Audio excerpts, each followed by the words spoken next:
Olá, pessoal do canal Mundo Pi. Eu sou a professora Raíssa e hoje a gente vai fazer uma revisão breve sobre conjuntos numéricos. Conteúdo este visto no primeiro ano do ensino médio. Bom, o que a gente pode falar, de conjuntos numéricos? Aqui, na parte do primeiro ano, a gente vê alguns desses conjuntos, certo? A gente faz uma breve revisão, porque ao longo do tempo, do ensino fundamental, a gente vem conhecendo esses conjuntos, né? Bom, o primeiro conjunto a gente já sabe qual é, né? Que é os números naturais. Os números naturais são eles: 0, 1, 2, 3, 4, 5, infinitamente positivo, certo? Tanto que diz aqui, positivos inteiros a partir do zero. O que a gente também sabe?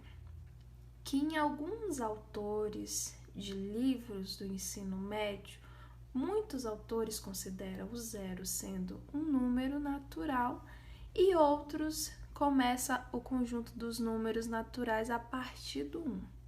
Quando a gente quer representar esses conjuntos, a gente vai fazer uma chaves para dizer que este é um conjunto dos números naturais.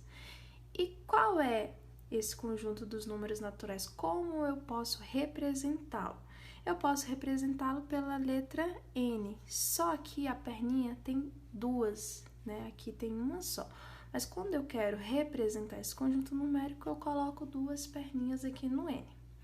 O próximo conjunto é o conjunto dos números inteiros. E aí, os números inteiros são o quê?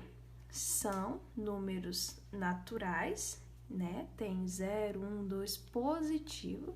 E a gente também tem os negativos inteiros, certo? Então, eu tenho infinitamente negativo, certo? Aqui, ó, pelos 3 pontinhos, menos 2, menos 1, 0, 1, 2, 3 e infinitamente positivo, certo? Então, são os naturais mais quem? Mais os negativos. E qual é a letra que representa esse meu conjunto? O Z, só que o meu Z também tem duas perninhas, ok? O Z representa os inteiros. E qual é o nosso próximo conjunto? O conjunto dos racionais. Que conjunto seria esse, pessoal? Eu vou ter tanto os números naturais, que seria 0, 1, 2 positivo, também tenho os inteiros, que seria menos 1, menos 2 e etc, negativo. E também tenho as minhas frações e dízimas periódicas, ok? Então, são naturais, frações e dízimas periódicas. O que são dízimas periódicas, pessoal?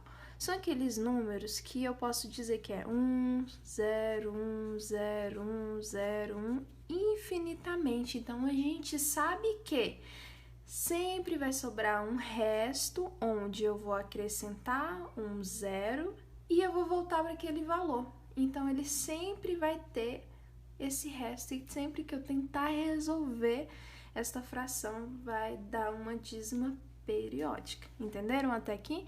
Então, esse é o grupo dos racionais, que são naturais, os inteiros, frações e periódicos, ok? E como é que eu represento?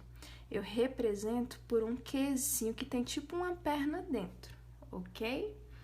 E o próximo é os irracionais. O que seriam esses irracionais? Seria o π, raiz de 2, raiz de 3, raiz de menos 5. Ele diz o quê? Raízes não inteiras. São raízes não inteiras. Que raízes são essas? Por exemplo, se eu tivesse raiz de 9, daria 3.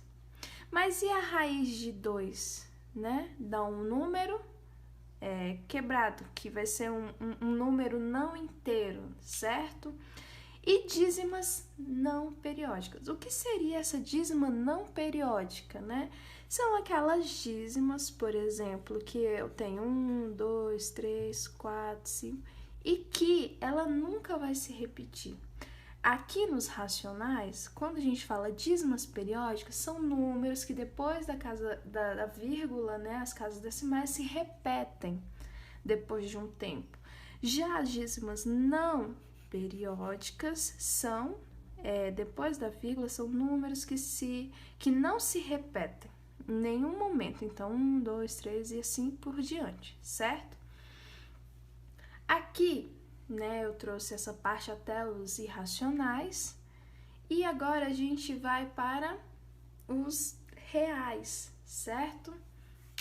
Então, aqui está dizendo o conjunto dos números reais representados por R. Que R é esse? Aquele que tem duas perninhas. É a união, aqui, ó, tá dizendo união dos números racionais e dos números irracionais. Assim, todos os números naturais, isso é bom gravar, inteiros, racionais e irracionais são o quê? São reais. Então, eu trouxe esse exemplo aqui, o diagrama de Venn, certo? Então, isso significa que eu tenho natural, que está contido nos inteiros, que está contido nos racionais e que está contido tudo dentro dos reais, ok? Por isso que a gente usa esse Czinho, ok? Que tem aqui, ó. Entenderam até aqui? Continuando. Aí vocês falam, mas professora, por que a gente no outro exemplo não viu os irracionais? Porque ele é um grupo à parte, certo? Eu tenho os naturais, os inteiros, os racionais e os irracionais, eles ficam aqui dentro dos reais, separadinho, ok? Então, aqui eu tenho o conjunto dos números naturais, que é esse N que eu falei para vocês mais cedo, com duas perninhas, né? Próximo, conjunto dos números inteiros. Então, eu sei que os naturais está contido nos inteiros.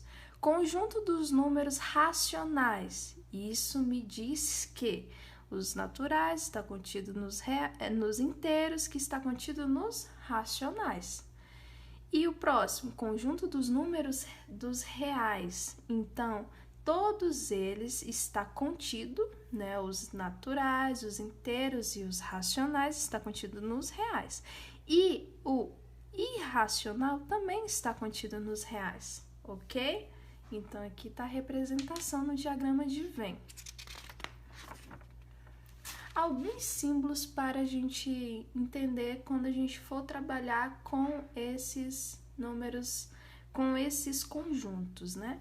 Símbolos utilizados no estudo dos conjuntos numéricos. Aqui o Uzinho para cima, união.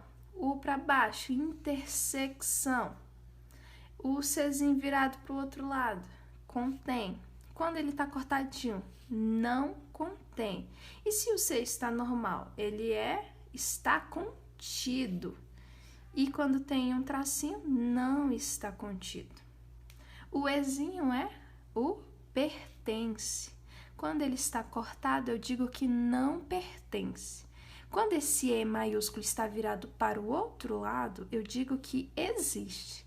Mas se tiver um tracinho passado sobre ele, eu digo que não existe. E quando eu tenho 3 pontinhos, eu digo portanto. E quando eu tenho um asterístico, diz para mim que é a ausência do zero. Mas, professora, como assim? Por exemplo, eu digo, vocês vão usar os conjuntos dos números naturais e ponho esse asterístico. Isso significa que não tem o zero. Ou, isso significa que seria assim, 1, 2, 3 e assim por diante. E se eu disser assim, eu quero que vocês trabalhem com os números inteiros. Coloquei o asterisco, isso significa exceto o zero. Então, a gente vai colocar menos 1, aí de vez ser zero, a gente já coloca 1, 2 e assim por diante. Então, a gente não está trabalhando com zero. Perceberam até aqui? Entenderam? Ok, vamos para o próximo. Então, aqui tá um pouquinho apagado, mas vai dar pra gente entender mais ou menos. O que que acontece? Esse aqui é o conjunto dos... Vou fazer aqui a bolinha, tá? E vou fazer a outra de preto, tá bom? Essa daqui é o conjunto A preto, tá bom? E a azul é o conjunto B, ok? E esse aqui que está no meio é o subconjunto. Então, a gente vai colocar subconjunto, ok? E esse quadradão inteiro que a gente está falando, ele é o conjunto universo, certo? Então, eu digo que E, D, F, H e G faz parte do grupo do conjunto B. Mas no conjunto A eu tenho A, B, C, D e E. Mas só que, o que que acontece? Eu tenho tanto o D quanto o E pertencente ao conjunto A e ao conjunto B. E aí, quando eu vou representá-lo dentro do diagrama de Venn, eu coloco essa intersecção aqui, né? Essa parte onde eu digo que tanto D quanto E é um subconjunto desses conjuntos, ok? E aqui, quando eu digo A, B, C, D, eu digo que é o elemento desses conjuntos, ok? Isso também poderia ser um número, mas eu quis representar por letras para a gente entender. E esse meu quadrado, retângulo, eu chamo de U de universo, por quê? Porque ele está dentro, né? Os meus conjuntos estão dentro dele, então esse é o meu conjunto universo, porque eu peguei todos os conjuntos, tanto conjunto A quanto conjunto B, e o meu subconjunto está dentro do universo, ok? Pessoal, espero que eu tenha conseguido fazer com que vocês revisem este conteúdo de conjuntos.